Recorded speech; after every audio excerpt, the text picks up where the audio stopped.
Hi all! Joined by Calum Knight to discuss the ALYX Spring Summer 20 show.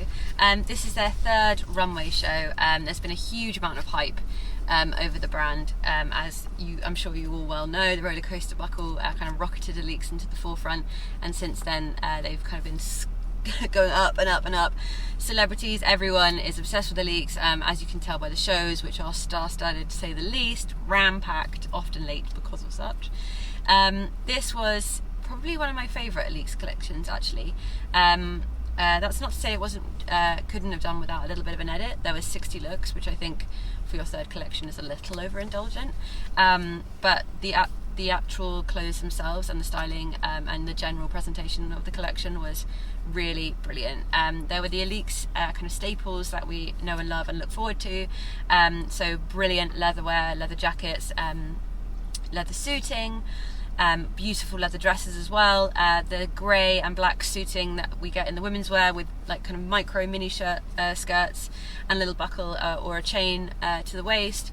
Those are all brilliant, but kind of not breaking the mould. We've seen those for ALYX before, but they're kind of classics that come in, which kind of leads me back to that edit point. If we've seen them before and they become kind of the classics of ALYX, do they need to be in the runway show? Maybe not, but they were welcome anyway, so fine. And then the collaboration with Mackintosh, with which Matt Williams has been doing for a wee while now, was continued as well, but in beautiful sheer Macs, which were really tightly belted with kind of grommet-like belts. And again, the Vibram collection that we saw last season, I believe, was back and really strong as well. I like the variations this time. There was kind of whites and browns, and actually this collection saw an introduction of tonal looks, which we haven't had from ALYX before. I think it was last season that there was camo everywhere, or was it season before? Yeah, and I think this collection was so much better for not having any of that in it. It was just so much more simpler, real focus on the line, on the finish, on the accessorizing, all the silverwares. Your eyes were just drawn to how that fit the model, the cut, the materials, because there wasn't all this extra additional kind of noise. I thought that made the whole collection so much smoother. Some of the tonal looks in brown that I mentioned, one which was brilliant was a kind of dropped waistline jacket, so you couldn't quite tell if it was a layered long line underneath the bomber, but I believe it was all one look, and I really like that kind of line around the waist. That happened on a few coats as well. The Mackintosh also was continued in some dresses, which I really thought were brilliant. They're kind of appropriating of a Mackintosh, but slicing the arms off, making it into a long line dress, which again was kind of snatched at the waist.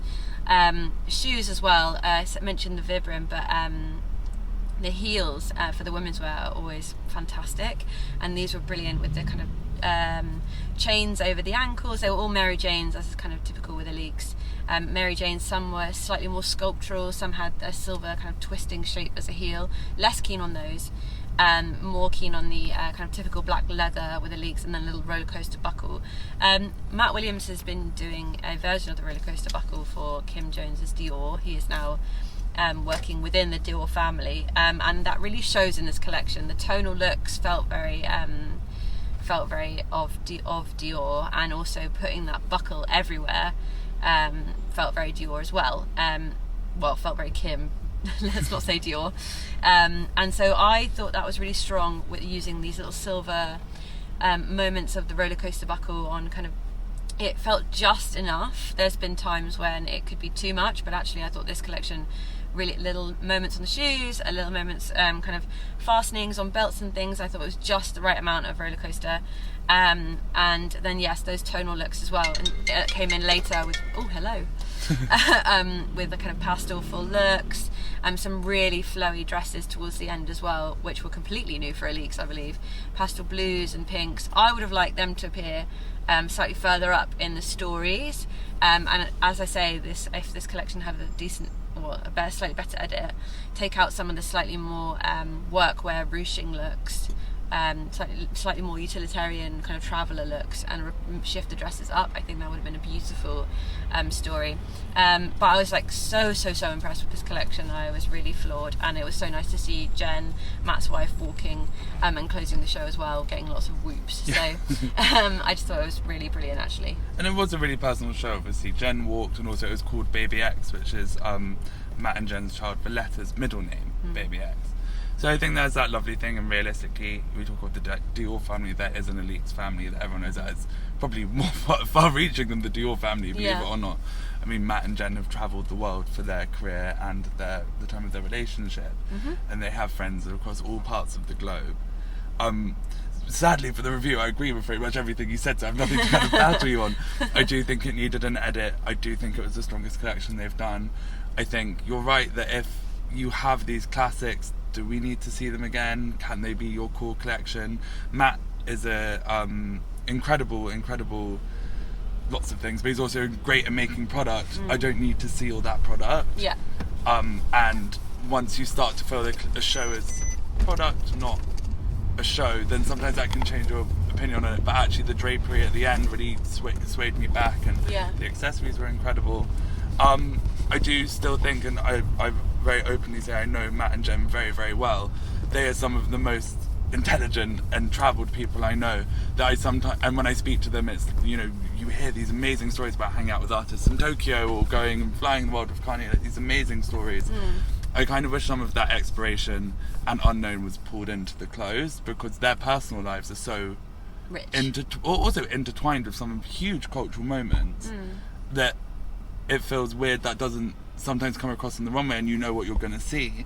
If they chose to do more conceptual collections, they would have a vast wealth of knowledge to go through. I feel like those floaty dresses might have been like the start the of starting that's point. what I thought as well, and Yeah. that you can start to see that it's becoming, you know, this whole thing is widening, and that's exciting to see as well. Really this exciting.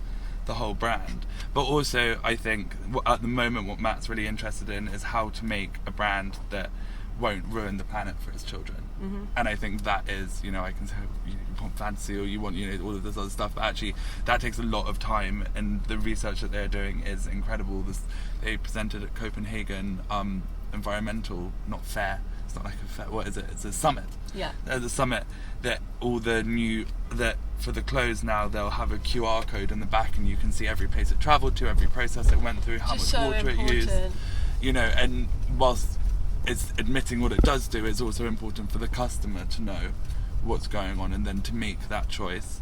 So last season they said it, this season they did it, and that was really nice as well. So I think that's actually hugely impressive.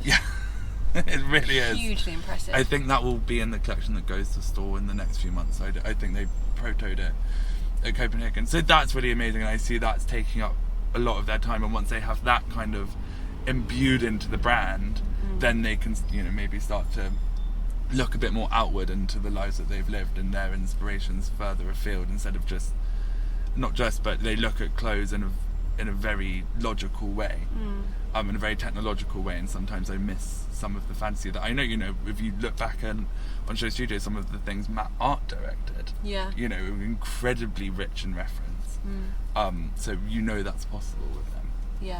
I feel like they're really taking giant steps and leaps in the right direction. For sure.